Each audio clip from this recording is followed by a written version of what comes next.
Hi friends, welcome to doctor విజికే academy.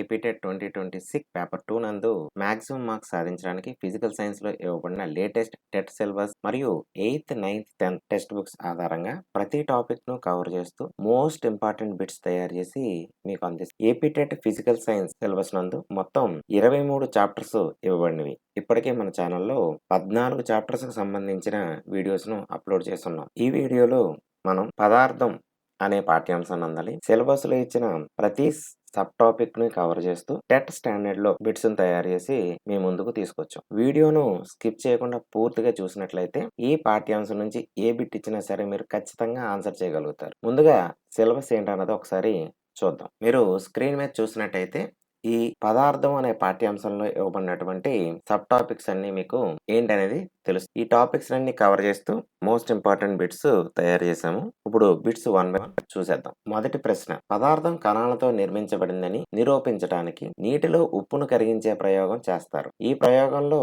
చక్కెర లేదా ఉప్పు పూర్తిగా కరిగిన తర్వాత నీటి మట్టంలో ఎలాంటి మార్పు రాకపోవటానికి గల శాస్త్రీయ కారణం ఏమిటి? మీరు ఆప్షన్స్ జాగ్రత్తగా చదివినట్టయితే ఆప్షన్ 2 అనేది కరెక్ట్ అనే విషయం మీ అందరికీ తెలుసు. ఉప్పు కణాలు విచ్ఛిన్నమై నీటి కణాల మధ్య ఉండే అంతరానుక ఖాళీలు ఇంటర్ మాలిక్యులర్ స్పేసెస్ అంటారు. వాటిని ఆక్రమించడం వలన మనకి నీటి మట్టంలో ఎలాంటి మార్పు ఇది చిన్నగా ఉన్నటువంటి బిట్ అయినప్పటికీ కూడా చాలా లాజికల్ గా ఆన్సర్ చేయాల్సినటువంటి బిట్. సో మళ్ళీ డీటెయిల్ గా ఆ ఎక్స్ప్లెనేషన్ అయితే ఇవ్వడం జరిగింది. మీకు అవసరమైతే ఒకసారి చూడండి, లేదంటే తర్వాత ప్రశ్న చూడండి. పదార్థ కణాల వ్యాపన రేటుకు సంబంధించి క్రింది వానిలో సరి అయిన ఆరోహణ క్రమమును గుర్తించండి. ఎగ్జామ్లో ఇక్కడ మనకి ఒక్కొక్కసారి ఆరోహణ అని అడుగుతాడు, ఒక్కొక్కసారి అవరోహణ క్రమం అనేది అడుగుతాడు. సో ముందు మనకి కాన్సెప్ట్ కరెక్ట్ గా తెలుసున్నట్టయితే ఇంకా నెక్స్ట్ బిట్ సరిగ్గా చదివినట్టయితే మీరు చక్కగానే పెట్టేస్తారు. దీంట్లో పెద్ద ఇష్టంగా ఉన్నటువంటి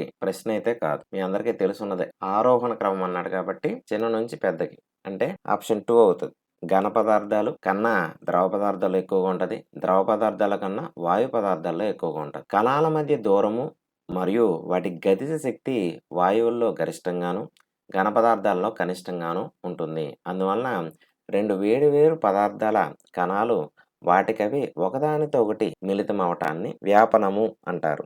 ఈ వ్యాపన రేటు ఘన పదార్థాల్లో అతి తక్కువగాను వాయు పదార్థాల్లో అత్యధికంగాను ఉంటుంది. కాబట్టి ఆరోహణ క్రమం ఘన పదార్థాలు లెస్ దెన్ ద్రవ పదార్థాలు లెస్ దెన్ వాయు పదార్థాలు. తర్వాత ప్రశ్న, పదార్థ ఉష్ణోగ్రతను పెంచినప్పుడు వాటి కణాల చలనంలో వచ్చే మార్పులకు సంబంధించి క్రింది వానిలో ఏ ప్రవచనం సరైనది? ఉష్ణోగ్రత గురించి మీకు తెలిసినట్టయితే ఉష్ణోగ్రత దేని ఆధారంగా వస్తుంది అన్న దాని మీద ఈ ప్రశ్న ఇవ్వడం జరిగింది. కింద ఆప్షన్ చదవటం వల్ల మీకు దాని నుంచి ఆన్సర్ గెస్ చేయలేం. దీనికి కరెక్ట్ రీజన్ తెలిస్తేనే మీరు చెప్పగలుగుతారు. ముందు వివరణ చూద్దాం. పదార్థ కణాలు నిరంతరం కదులుతూ ఉంటాయి, అనగా అవి గతి శక్తిని కలిగి ఉంటాయి. గతి శక్తికి సూత్రం మనందరికీ తెలుసు, Ke=12mv². అని ఎప్పుడైతే ఉష్ణోగ్రత పెంచినప్పుడు కణాలు మరింత ఉష్ణ శక్తిని గ్రహించి వాటి గతి శక్తిని పెంచుకుంటాయి. ఫలితంగా కణాల కదలిక లేదా వేగం పెరుగుతుంది.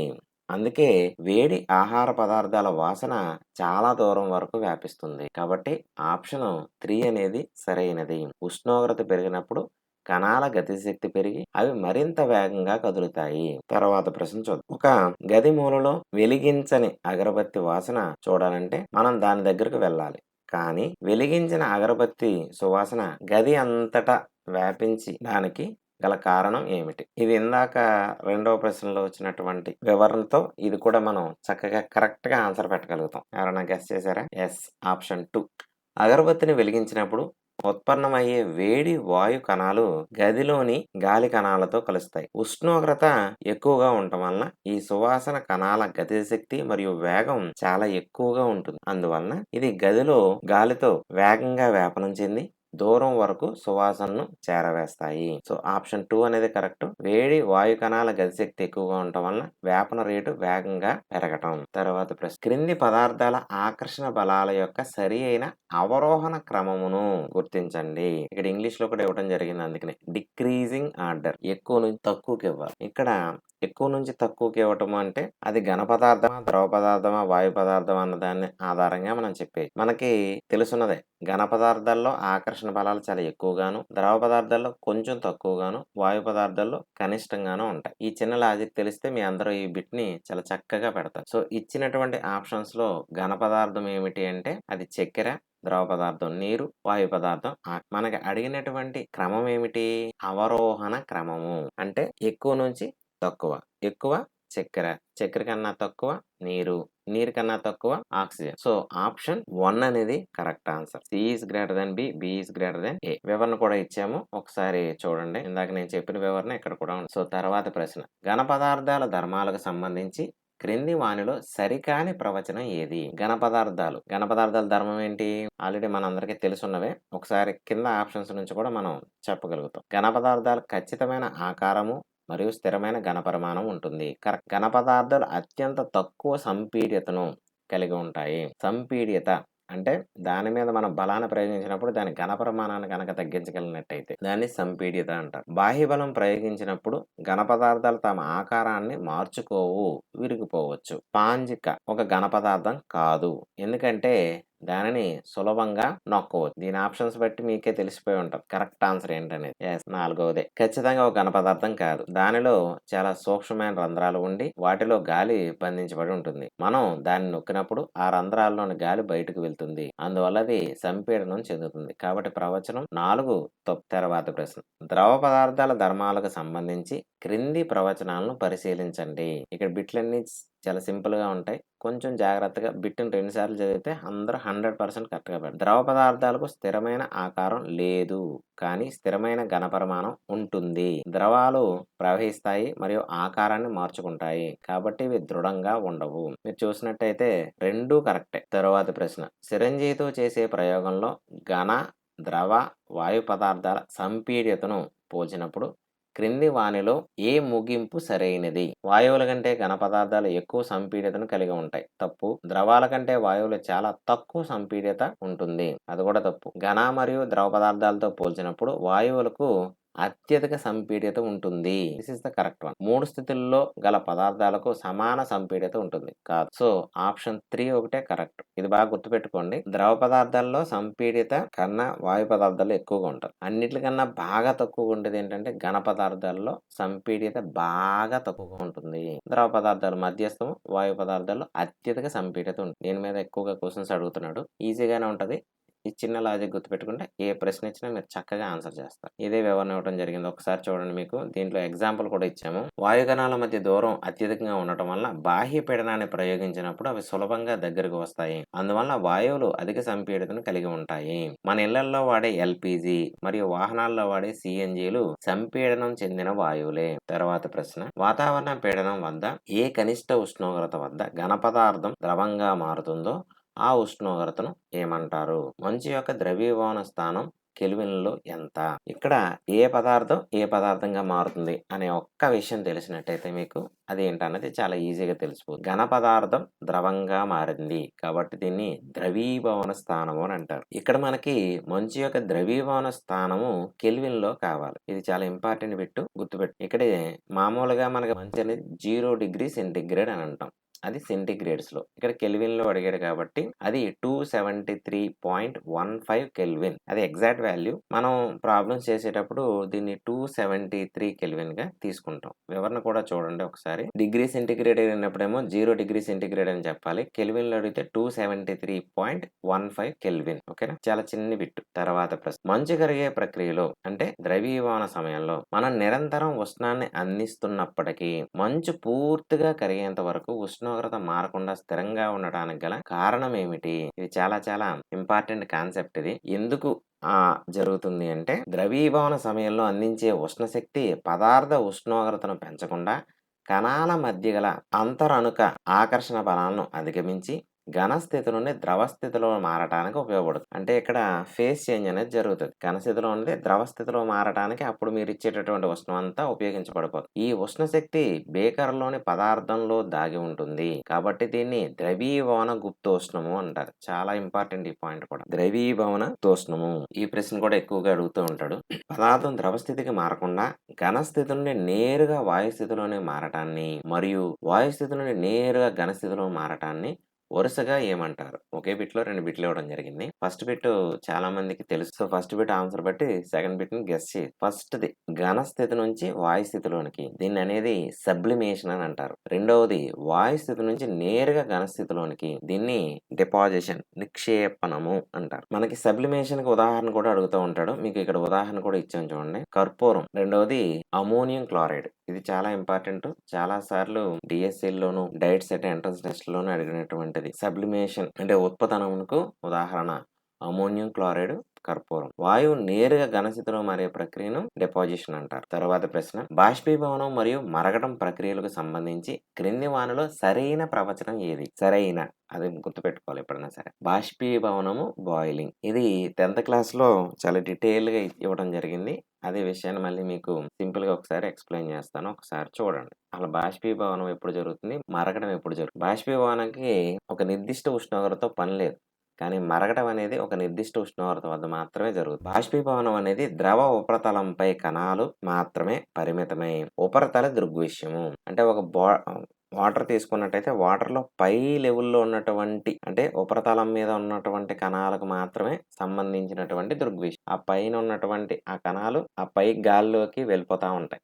దీన్ని బాష్పీభవనం అని అంటారు. ఇది మరుగు స్థానం కంటే తక్కువ ఉష్ణోగ్రత వద్ద కూడా నిరంతరం జరుగుతూ ఉంటుంది. అందుకనే మనకి ఎప్పుడన్నా గదులు అలాంటివి కడిగిన తర్వాత అలా వదిలేస్తే అదంతటా అవే ఆరిపోతా ఉంటాయి. కారణం ఏంటంటే బాష్పీభవనం. అక్కడెక్కడ మరగటం కాదు. ఇంకా మరగటము అనేది ద్రవంలోని అన్ని కణాలకు ఒకేసారి జరిగే సమిష్టి లేదా మొత్తం పదార్థ దృగ్విషయం. This is a bulk phenomena. అంటే ఇప్పుడు ఫర్ ఎగ్జాంపుల్ మనం ఒక గ్లాస్ లేదా ఒక బౌల్‌లో వాటర్ తీసుకొని దాన్ని వేడి చేస్తున్నాం అని అనుకుందాం. వేడి చేస్తున్నప్పుడు మరగడం అనేది ఎప్పుడు స్టార్ట్ అవుతుంది అంటే వాటర్ కాబట్టి 100°C దగ్గర జరుగుతుంది. మొత్తం నీరంతా కూడా 100°C వచ్చి మొత్తం కంప్లీట్‌గా అది ఆవిరైపోవడం జరుగుతుంది. బాష్పీభవనం అట్లా కాదు. ఆ పై లేయర్‌లో ఉన్నటువంటి ఆ ద్రవ మాలిక్యూల్ ఏవైతే ఉన్నాయో అవి మాత్రమే అక్కడ పైన ఉన్నటువంటి గాలిలోకి వెళ్తూ ఉంటాయి.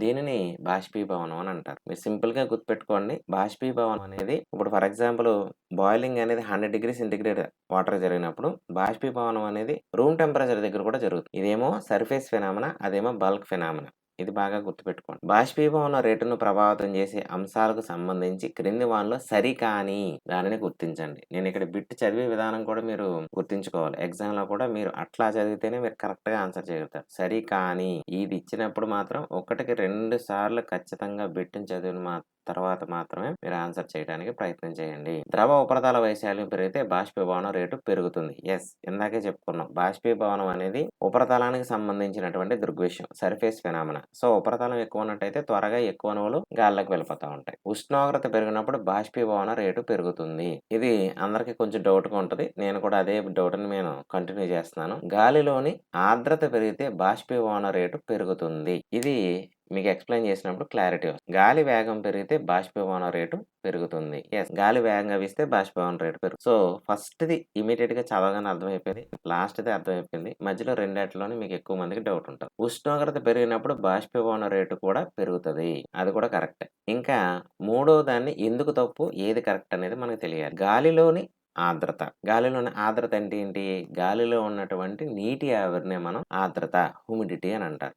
ఆల్రెడీ గాలిలో హ్యూమిడిటీ ఎక్కువుంది. అంటే ఆర్ద్రత ఎక్కువగా ఉంది. అప్పుడు ఈ బాష్పీభవనం మళ్ళీ గాల్లోకెళ్ళాలంటే కష్టం కదా! సో, ఆర్ద్రత ఎక్కువగా ఉంటే బాష్పీభవన రేటు తగ్గుతుంది. కానీ ఇక్కడ ఏమని ఇచ్చాడు? పెరుగుతుందని ఇచ్చాడు. సో, ఆప్షన్ 3 అనేది తప్పు. సో, దీని గురించి మళ్ళీ మీకు డీటెయిల్‌గా ఎక్స్‌ప్లనేషన్ అయితే ఇవ్వడం జరిగింది. ఒక్కసారి అది చూసినట్టయితే మీకే అర్థమవుతుంది. సో, ఇంకా మిగిలిన 3 విషయాలు మీకు బాగా అర్థమైనట్టయితే బాష్పీభవనం మీద కూడా మీకు పూర్తి అవగాహన అయితే వస్తుంది. ఇది ఒక్కసారి చూడండి. వేసవి కాలంలో కుండలోని నీరు చల్లగా ఉండడానికి గల శాస్త్రీయ కారణం ఏమిటి? ఈ వరుస బిట్లలో చేయటం వల్ల ఈ బిట్లు మీరు ఈజీగా ఆన్సర్ చేసేయగలుగుతారు కానీ మామూలుగా ఇది ఎగ్జామ్‌లో ఇస్తే అప్పుడు ఒకసారిగా ఆలోచనలో పడదు. ఆప్షన్ 2 అనేది కరెక్ట్. కుండకు ఉండే సూక్ష్మ రంధ్రాల ద్వారా నీరు నిరంతరం బాష్పీభవనం చెందుతూ చుట్టుపక్కల ఉండే ఉష్ణాన్ని గ్రహించడం వలన అక్కడ తక్కువ ఉష్ణోగ్రత అనేది ఉంటది. అందువలన అది చల్లగా ఉండటం అనేది జరుగుతుంది. దీనికి వివరణ కూడా ఇచ్చాము, చూడండి ఒకసారి. తరువాతి ప్రశ్న. క్రింది వానిలో సజాతీయ మిశ్రమంకు సరియైన ఉదాహరణను గుర్తించండి.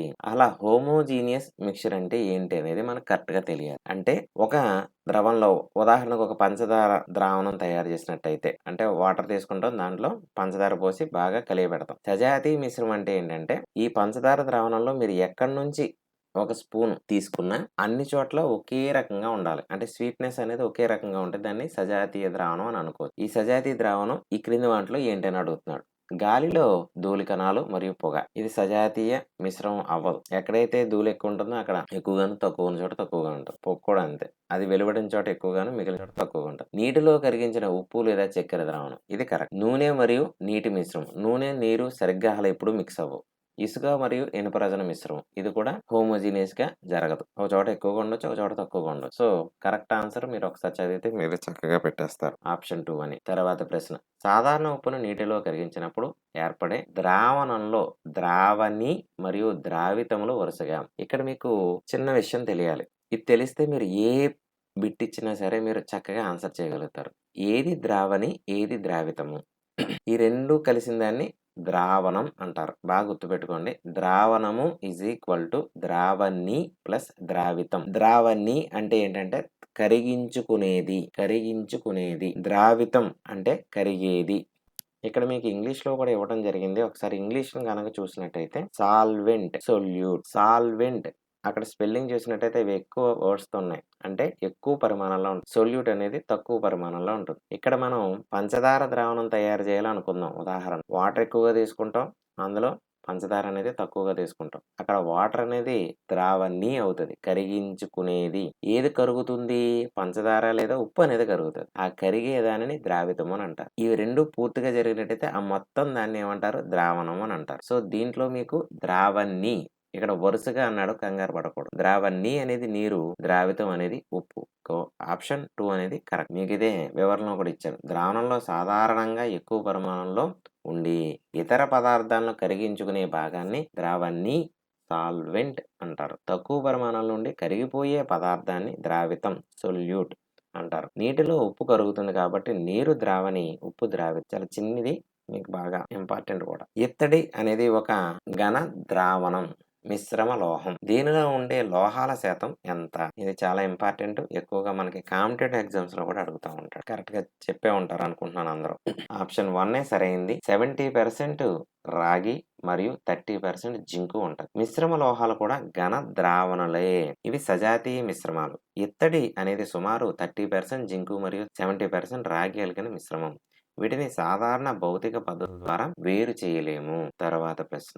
ఒక ద్రావణంలో 320 గ్రాముల నీటిలో 40 గ్రాముల సాధారణ ఉప్పు కరిగి ఉంది. ఆ ద్రావణం యొక్క ద్రవ్యరాశి శాతం ఎంత? ఇది చాలా సులభమైనటువంటిది. మీకు ఒకసారి ఫార్ములా చెప్పి దాన్ని ఎలా సొల్యూషన్ చేయాలనేది కూడా మీకు చూపిస్తాను. ముందు వివరణ చూడండి, తర్వాత మిగిలిన విషయాలు చూద్దాం. ఇందులో ద్రావితము ఉప్పు 40 గ్రామ్స్, ద్రావణి నీరు 320 గ్రామ్స్. సో మొత్తం కలిపేసాం కాబట్టి ఏర్పడిన ద్రావణం యొక్క ద్రవ్యరాశి ఎంత అవుతుంది? 360 గ్రామ్స్ అవుతుంది. ఇప్పుడు ద్రవ్యరాశి శాతం కావాలి. అంటే ఎట్లా కడతాము? ఈ ఫార్ములా గుర్తుపెట్టుకుంటే మీరు ఏ ప్రాబ్లం ఇచ్చినా చేయగలుగుతారు. ద్రావితం ద్రవ్యరాశి బై ద్రావణం ద్రవ్యరాశి ఇంటూ 100 కట్టాలి. సో ఆ ప్రకారం కట్టినట్టయితే ఇక్కడ ద్రావితం 40 గ్రాములు ఇవ్వడం జరిగింది. మొత్తం ద్రావణం కావాలి 360. So 40/360 into 100. దీన్ని సింప్లిఫై చేస్తే సుమారుగా 11% అనేది మనకి ఆన్సర్ రావడం జరుగుతుంది. తర్వాత ప్రశ్న. ఎగ్జామ్ లో మీకు సస్పెన్షన్ అని కూడా తెలుగులో ఇచ్చేస్తున్నాడు. ఇంకా కరెక్ట్ గా మీకు మాట్లాడాలంటే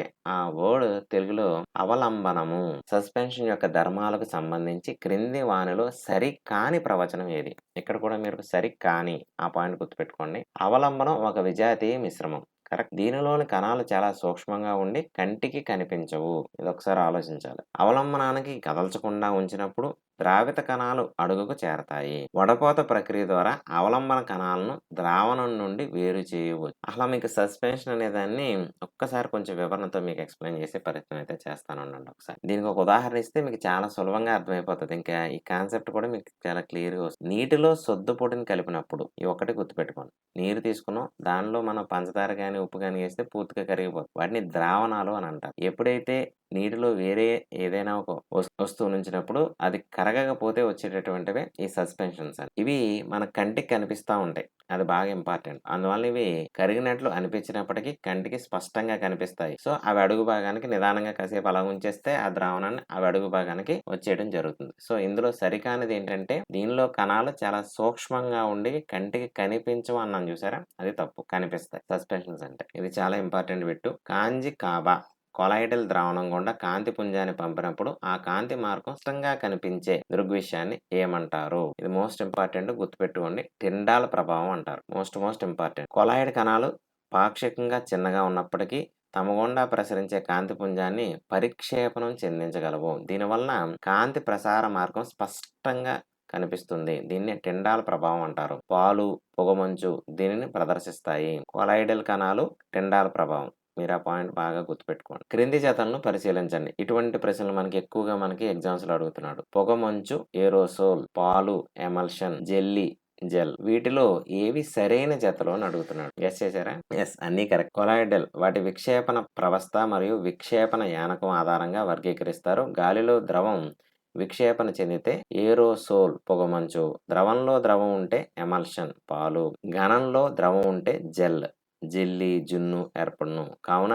ఇచ్చిన జతలన్నీ సరైనవే. ఈ వివరణ మీరు బాగా గుర్తుపెట్టుకుంటే ఏదైనా సరే మీరు చేయగలరు. నీరు మరియు కిరోసిన్లు వంటివి ఒకదానితో ఒకటి కలవని రెండు ద్రవాల మిశ్రమాన్ని వేరు చేయడానికి క్రింది వానిలో ఏ పద్ధతిని ఉపయోగిస్తారు? ఈజీగా తెలిసిపోతుంది మీకు ఇది. వేరు చేసే గరాటు. సాంద్రతల వ్యత్యాసం ఉండి ఒకదానితో ఒకటి కలవని ద్రవాలను వేరు చేసే గరాటు ఉపయోగించి వేరు చేయవచ్చు. తక్కువ సాంద్రత గల కిరోసిన్ పై పొరగాను, ఎక్కువ సాంద్రత గల నీరు క్రింద పొరగాను ఏర్పడి స్పష్టంగా వేరు చేయబడతాయి. పాలు నుండి వెన్నను వేరు చేయడానికి ఉపయోగించే అత్యంత అనుకూలమైన వేరు చేసే పద్ధతి ఏది? ఇదే సెంట్రిఫ్యూజ్ అంటారు. అపకేంద్ర యంత్రము సెంట్రిఫ్యూజ్. ఇది కూడా ఇంపార్టెంట్ అయినటువంటి బిట్. తర్వాత ప్రశ్న. ఒకే ద్రావణంలో కరిగి ఉన్న విభిన్న రంగులను లేదా ఇంకులోని రంగులను వేరు చేయడానికి ఉపయోగించే ఆధునిక సాంకేతిక పద్ధతి ఏది? ఇది కూడా రంగులు అనగానే మీకు అన్నింటినీ గుర్తు రావాలి. క్రోమటోగ్రఫీ. రంగులు అనగానే గుర్తు రావాల్సింది క్రోమటోగ్రఫీ. నేరుగా ఇచ్చేటటువంటి బిట్ ఇది కూడా. గ్రీకు భాషలో క్రోమా అనగా రంగు. ఒకే ద్రావణంలో కరిగి ఉన్న విభిన్న ద్రావితాలను వాటి ద్రావణీయత రేటు వ్యత్యాసాల ఆధారంగా వేరు చేయడాన్ని క్రోమటోగ్రఫీని ఉపయోగిస్తారు. ఇది రంగుల విశ్లేషణకు మరియు రసాయన శాస్త్ర ప్రయోగాల్లో విస్తృతంగా వాడుకలో ఉంది. రెండు మిశ్రమణీయ ద్రవాల మరిగే స్థానాల మధ్య వ్యత్యాసం 25 కెల్విన్ కంటే తక్కువగా ఉన్నప్పుడు వాటిని వేరు చేయడానికి ఏ పద్ధతిని అవలంబించాలి? చూడండి, చాలా తక్కువ వ్యత్యాసం ఉంది. 25 కెల్విన్ కన్నా తక్కువ ఉన్నప్పుడు వాటిని వేరు చేయడానికి ఏ పద్ధతిని అవలంబించాలి? ఇది most important. Yes, fractional distillation. ఇది మనకి పెట్రోలియం నుండి పెట్రోల్ ను తయారు చేసే పద్ధతిలో బాగా ఉపయోగిస్తూ ఉంటారు. ఎందుకంటే అవన్నీ కూడా చాలా దగ్గర ద్రవ్యవన స్థానాలను కలిగి ఉండటం వలన ఉపయోగిస్తూ ఉంటారు. సముద్రపు నీటి నుండి లవణాలను సంగ్రహించేటప్పుడు లవణాన్ని మరింత స్వచ్ఛమైన స్ఫటికాల రూపంలో పొందడానికి సాధారణ బాష్పీభవనం కంటే స్ఫటికీకరణ పద్ధతిని ఎందుకు ఉత్తమమైనదిగా భావిస్తారు? ఆప్షన్ చూస్తే మీరే కరెక్ట్ ఆన్సర్ పెట్టేసి ఉంటారు. ఎస్, రెండవది. బాష్పీభవనంలో కొన్ని చక్కెర లేదా లవణ కణాలు మాడిపోవచ్చు, కానీ స్ఫటికీకరణలో మలినాలు లేని స్వచ్ఛమైన స్ఫటికాలు లభిస్తాయి. తర్వాత ప్రశ్న. ఈ క్రింది మార్పుల్లో రసాయన మార్పు అయిన దానిని గుర్తించండి. పెనంలో వెన్న కరగటం, నీటి గుండా విద్యుత్తును పంపినప్పుడు అది హైడ్రోజన్ మరియు ఆక్సిజన్ వాయువులుగా విడిపోవటం, సాధారణ ఉప్పు నీటిలో కరగటం, నీరు మరిగి ఆవిరి కావటం. ఇందులో మీరు ఆప్షన్ చూసినట్టయితే ఆప్షన్ 2 అని మీకే తెలియదు. అది ఎలక్ట్రాలిసిస్ ప్రాసెస్ కాబట్టి మళ్ళీ తిరిగి వెనక్కి రాలేదు. తర్వాత ప్రశ్న. మూలకం అనే పదాన్ని రసాయనికంగా మొదట ఉపయోగించి ప్రయోగాత్మకంగా నిరూపించదగిన నిర్వచనాన్ని ఇచ్చిన ఫ్రెంచ్ రసాయన శాస్త్రవేత్త ఎవరు?